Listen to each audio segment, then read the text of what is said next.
રાજકોટ વિધાનસભા પશ્ચિમ બેઠકની ચૂંટણીનું મતદાન આવતીકાલે યોજાનાર છે, ત્યારે તંત્ર દ્વારા તમામ પ્રકારની તૈયારીઓ પૂર્ણ કરી લેવામાં આવી છે. આજે સવારે મતદાન મથકમાં ફરજ નિભાવનાર તમામ કર્મચારીઓને પોતે પોતપોતાની સામગ્રીઓ આપી મતદાન મથક ઉપર રવાના કરવામાં આવ્યા હતા. વિધાનસભા પશ્ચિમ બેઠકની ચૂંટણી માટે કાલે સવારથી મતદાન યોજાનાર છે, ત્યારે આ મત વિસ્તારના 250થી વધુ મતદાન મથક ઉપર 1200થી વધુ કર્મચારીઓ ફરજ ઉપર હાજર રહેવાના હોય. તમામ કર્મચારીઓને અગાઉ મતદાન અંગે તાલીમ આપી દેવામાં આવી છે. આજે સવારે તમામ કર્મચારીઓને ઈવીએમ મશીન, સ્ટેશનરી સહિતની સામગ્રીઓ આપી દેવામાં આવી હતી અને દરેક સામગ્રીઓને ચેક કરીને તપાસી આપવામાં આવી હતી.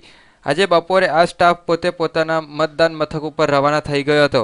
આવતીકાલથી ચૂંટણીના પગલે તંત્ર દ્વારા તમામ પ્રકારની તૈયારીઓ પૂર્ણ કરી લેવામાં આવી છે.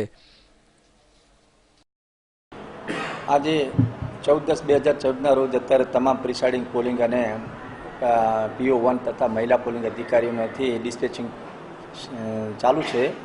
ડિસ્પેચિંગમાં તમામ સ્ટાફ 7 વાગે 7થી 7:30 વચ્ચે આવી ગઈ રિફ્રેશમેન્ટ કરી અને તમામે પોતાનું મટીરિયલ લેવાનું ચાલુ કરી અને મટીરિયલ લગભગ તમામે પોતાનું લઈ લીધું છે.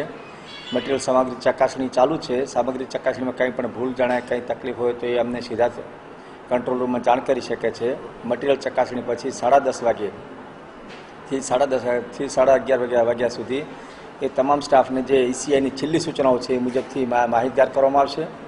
બીજું તમામ 265 બૂથોના 1263 જેટલા કર્મચારીઓ અને પટ્ટાવાળાઓ તમામ હાજર થઈ ગયેલ છે.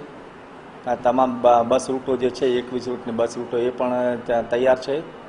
એટલે તમામ પ્રકારની તૈયારીઓ પૂર્ણ થઈ ગઈ છે. એમને 12 12:30 પછી અમને જે ભોજન લઈ અને લોકો નીકળશે ત્યાં પેલા મતદાન મથક પર લગભગ 3 વાગ્યા સુધી પહોંચી અને રિપોર્ટિંગ અમારા ઝોનલ ત્યાંથી કરશે ઓલવેલનો.